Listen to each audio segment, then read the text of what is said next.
Bon, déjà pour commencer, on va aller directement vers le vif du sujet, d'accord? Je vais vous montrer exactement les deux erreurs principales que les agences de scaling, les agences de marketing et les opérateurs de croissance commettent. Pourquoi je parle des deux? Parce que les deux, honnêtement, on va les mettre dans les mêmes paniers. Pourquoi? Parce que on va pas se mentir, vous offrez principalement exactement la même chose, juste vous le prenez d'une autre manière et vous juste vous copiez ce que le market américain fait. Et donc, vous allez essayer de dire, ouais, je suis un opérateur de croissance, alors que honnêtement, dans les 2 cas, qu'est-ce que vous faites? Vous mettez des systèmes d'acquisition, vous générez plus de ventes, OK? Donc ça revient aux mêmes choses. Mais la principale erreur que vous faites, il y en a 2, OK? Donc déjà pour commencer, il y a le positionnement précis dans une niche, OK? Ce que je veux dire par là, c'est qu'il y a beaucoup d'opérateurs de croissance, OK? Les OC, on va les appeler ça, pas les OG, les OC. Mais qu'est-ce qui fait principalement? C'est que vous vous positionnez pas.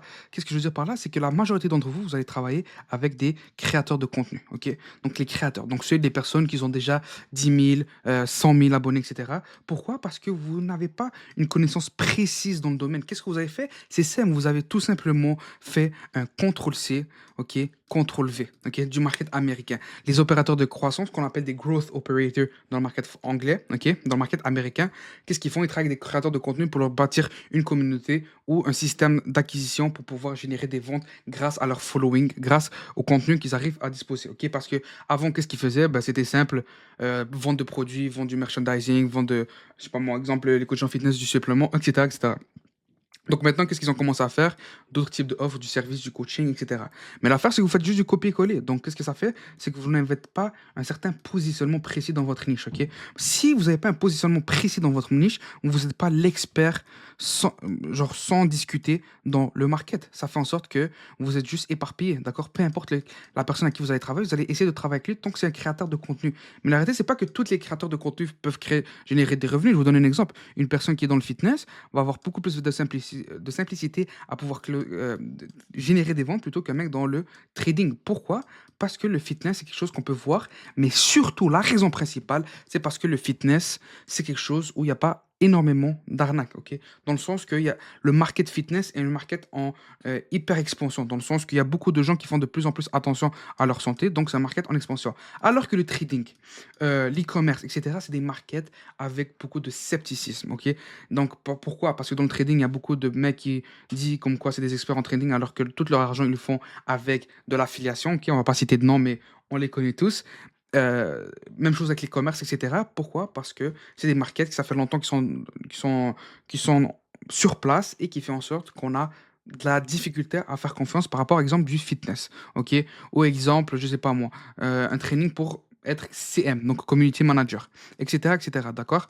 Mais l'affaire, c'est que la stratégie que tu vas implémenter pour faire des ventes en tant que coach en fitness, ok, ou pouvoir montrer aux coachs en fitness comment pouvoir développer leurs compétences sur les réseaux sociaux et générer des ventes en ligne plutôt que de travailler pour un gym, bah à ce moment-là, c'est pas les mêmes stratégies qu'on va implémenter, ok, pour pouvoir faire, exemple, scaler une offre de CM, ok?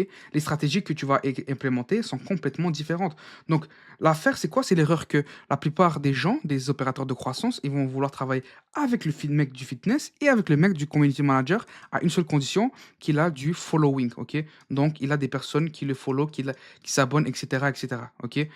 C'est tout ce qui compte pour eux. Mais la réalité, c'est que la stratégie que je vais implémenter pour le mec du fitness, elle n'allait pas être la même stratégie pour le mec du CM. Je donne un exemple tout con, mais juste le message, le marketing. Le fitness va être beaucoup plus focalisé sur l'aspect émotionnel, sur le fait de se sentir bien dans sa peau, d'avoir moins d'anxiété, pouvoir jouer avec leurs enfants, exemple, pour les plus vieux, pendant un certain nombre de moments, pas être essoufflé rapidement. Alors que le CM, c'est quoi l'objectif du CM? Le CM, juste pouvoir générer des revenus ou avoir un complément de revenus, à ne pas être serré à la fin du mois, vous voyez?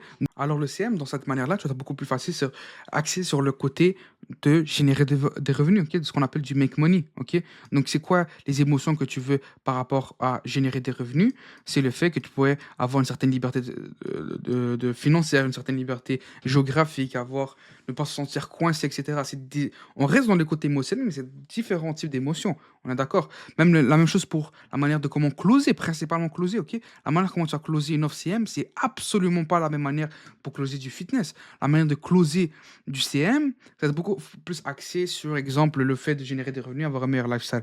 Alors que les fitness, tu dois être vraiment plus, comment dire ça, plus axé sur le côté émotionnel, comme je le dis encore une fois, mais surtout sur le fait que toutes les objections doivent être réglées sur le moment. Dans le fitness, le R2 n'existe absolument pas. Ok? Il y en a qui vont closer avec du R2. On va pas se mentir, ça existe. Mais l'affaire, c'est que le closing en tant que tel, tu le closes en un seul appel. Parce qu'une fois que tu vois, la personne va booker un deuxième appel, c'est sûr à 100% qu'elle va pas se présenter et tu vas pas closer. Ok?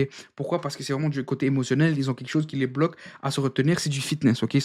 Normalement, en un appel, c'est closé. Alors que le CM, ça peut être closé en deux appels. Bien évidemment, on va essayer de prôner pour le un appel, mais normalement, c'est close en un seul appel. Donc, le fait que tu te spécialises pas, alors qu'est-ce que tu vas faire? Tu vas faire l'erreur que tout le monde fait, c'est que les opérateurs de croissance qui commencent, les agences de scaling, ils vont tout simplement faire la même stratégie pour les deux, ok? Mais c'est pas la même stratégie qui va fonctionner, c'est pas les mêmes emails, c'est pas les mêmes messages, c'est pas le même type de copywriting, c'est pas la même manière de closer, etc. que tu vas implémenter. Donc, si tu ne deviens pas un expert dans une seule niche, ok?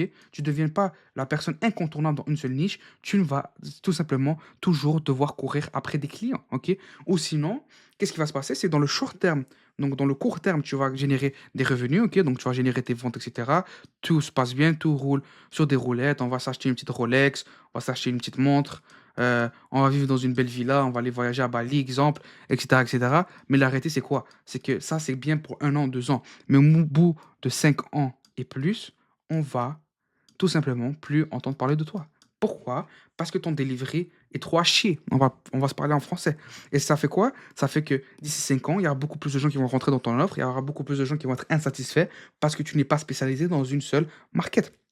Et ça va faire quoi? C'est d'ici des 5 ans, même voire je te dirais 3 ans, ok? Donc entre 3 et 5 ans, tu ne seras plus là. Pourquoi? Parce qu'il y aura trop de négativité autour de toi et ton image sera détruite. Et une fois que ton image est détruite, tu ne pourras plus générer de revenus. Peu importe ta création de contenu, peu importe à quelle grosseur est ton type d'audience, une fois que ton image est vraiment brisée, c'est fini. Tu ne pourras plus revenir dans le market, ok? Ça va être super compliqué de pouvoir générer d'autres ventes, ok? À part si tu as vraiment une grosse un gros following, grosse audience, donc les 100K et plus, mais c'est super compliqué de revenir après 3 et 5 ans. Pourquoi? Parce que tu t'es pas spécialisé, tu n'as pas assez de taux de satisfaction dans ta clientèle. Donc si tu veux rester dans le long terme, ok, pas générer des revenus juste maintenant, ok, parce que qu'est-ce qui va se passer? Tu vas générer des revenus maintenant, tu vas les claquer dans de la merde, et qu'est-ce qui va se passer? C'est que d'ici 3 à 5 ans, tu n'auras plus rien dans tes comptes, ok, ton compte bancaire va être vide. Fini. C'est fini la game. Et qu'est-ce qui va se passer? Tu n'as même pas investi ton argent, donc tu ne pourras même plus surmonter cette pente-là. D'accord? À part si tu jump sur une nouvelle offre, etc. Ok? Donc c'est pour ça que c'est super important d'être spécialisé dans une seule niche, dans une seule catégorie. Ok? Exemple, si tu vas dans le fitness, donc c'est le côté émotionnel, tu peux te spécialiser dans tout ce qui est l'émotionnel. Exemple, les fitness, moi je rentre aussi les gens de la dev perso là-dedans, les personnes, tout ce qui est relation de la psychologie humaine, PNL, tout ça, je le rentre dans la catégorie fitness parce que le messaging, le copywriting, les séquences, les SMS, la manière de citer, la manière de closer, comment tu vas faire ton marketing, va ressembler un peu à la même chose. Ok, il y aura quelques petites retouches, mais c'est pas des grandes retouches comparées à ce qu'on se lance dans la niche d'exemple du make money. Ok, si tu te spécialises dans la niche des make money, tu peux aller dans le CM, toutes les petites compétences, donc éditeur vidéo, je sais pas moi, setting, closing, euh, tous ces affaires-là, tu peux te spécialiser là-dedans et c'est là que tu vas générer tes vrais revenus et c'est là où tu vas vraiment exploser ton entreprise. Ok?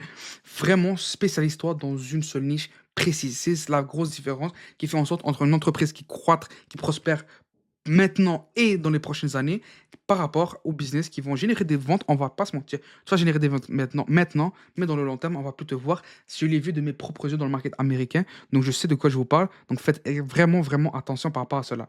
La deuxième chose, ok, c'est quoi? C'est la valeur perçue. Qu'est-ce que je veux dire par la valeur perçue? Beaucoup de gens ne voient pas la valeur dans votre offre, ok?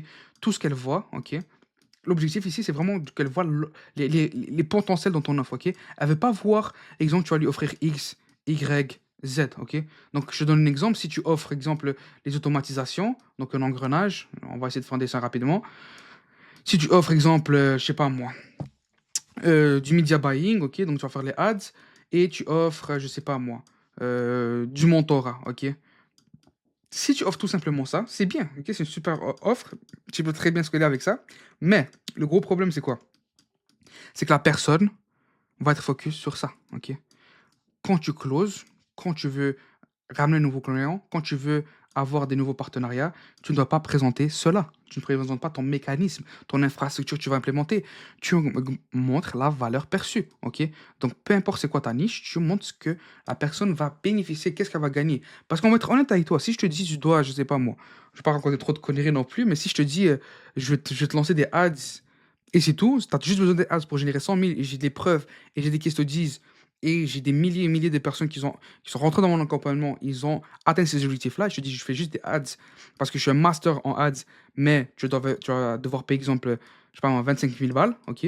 Tu payes 25 000 balles pour des ads qui vont te permettre de générer 100 000 € par mois euh, pour toute une année, donc 1 million d'euros de chiffre d'affaires. Et je te les garantis, sinon je te rembourse pas juste les 25K, mais je te donne même le 1 million en top. J'ai des milliers de case studies, j'ai des milliers de personnes qui m'ont donné des bons reviews. Toi, tu vas quand même, je vais quand même réussir à pouvoir closer cette offre-là qui est juste de faire des ads pour 25 000. Pourquoi? Parce que je me focalise sur la valeur perçue, sur le fait que j'ai réellement une valeur ajoutée dans ton entreprise. Je vais vraiment rajouter un certain aspect par rapport à cela. On s'en fout de qu'est-ce que tu mets en place, c'est qu'est-ce que tu vas ramener par derrière. Parce que je vois beaucoup de personnes dans des appels de closing, qu'est-ce qu'ils font? C'est qu'ils présentent les mécanismes, ils disent ouais, on va mettre ça, exemple A, parce que grâce à A, tu vas pouvoir surmonter problème X, et ça fait en sorte que le A est super efficace. On va implémenter sur A, on va faire A1, on va faire A2, on va faire A3, patati patata. Ensuite, on va mettre B. Oh, ça, c'est vraiment chiant, c'est super long, chiant, c'est vraiment laborieux.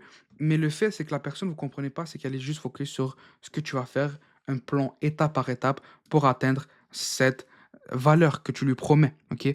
Elle s'en fout de ce que tu vas mettre en place. Bien évidemment, elle va devoir le savoir parce elle veut pas rester dans le flou.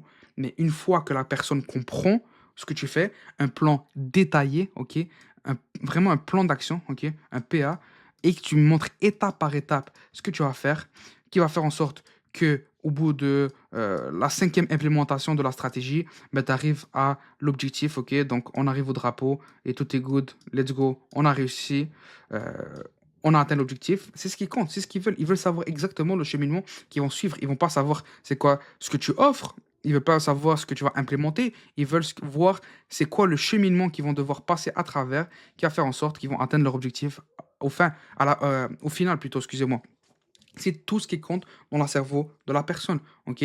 Moi, tu me dis, je vais te faire rajouter, je sais pas moi, 5 millions de chiffre d'affaires en l'espace de 72 heures, je raconte de la merde, et je dois te payer 500K. Je vais te les payer 500K si tu m'arrives à me montrer clairement et de manière prévisible et de manière concrète que c'est vraiment possible de le faire. Je vais te les donner, les 500K, j'en ai rien à foutre. Tu vas ramener 5 millions par derrière. Mais si tu n'arrives pas à me présenter un plan d'action clair, net et précis qui va me montrer exactement comment tu vas faire ça en 72 heures, ok, un plan d'action détaillé, tu me dis étape par étape, le cheminement que je vais passer, les complications potentielles qu'on va avoir, mais comment on va savoir remonter cette pente pour pouvoir passer aux prochaines étapes, c'est ça qui m'intéresse. C'est tout ce que je veux savoir. Ce que tu vas implémenter par derrière, j'en ai rien à foutre. Et c'est la même chose pour vos prospects. Mais ils vont jamais vous le dire parce que pour eux, dans leur tête, ils doivent vraiment tout comprendre de A à Z pour vraiment pouvoir passer au suivant. Mais si tu arrives à le présenter un plan détaillé, étape par étape, c'est ce qui compte pour pouvoir closer un deal et pouvoir générer des gros revenus. C'est pour ça qu'on arrive, nous, à pouvoir, exemple, charger du high ticket et faire en sorte qu'un de nos clients a pu générer son premier 10 000 € avec un seul client en l'espace de 72 heures. Ok? Pourquoi? Parce que on a tout simplement fait cet aspect-là. Cet aspect-là a fait toute la donne. Parce qu'il a réussi à montrer un plan d'action clair, net et précis que son client va passer à travers pour générer des résultats. Et boum, il a généré sa vente des 10 000 € en l'espace de 72 heures après nous avoir rejoints. Maintenant, si vous voulez avoir les mêmes résultats potentiellement, ok, je vais me mettre un lien en description, juste appliquer dessus. On va voir si on va potentiellement vous aider. Si je vous laisse booker un appel, c'est-à-dire que je peux vous garantir de ramener des résultats. Si le système ne vous permet pas, alors malheureusement, je ne peux rien faire pour vous, mais je vous invite à rejoindre notre communauté. Là, j'ai des trainings gratuits pour vous, pour que vous puissiez savoir qu'est-ce que vous devez améliorer pour pouvoir répondre aux qualifications, pour qu'on puisse travailler ensemble et faire un partenariat. Mais sinon, sur ce, j'espère que vous avez apprécié et on se revoit sur de prochaines vidéos. Ciao, ciao.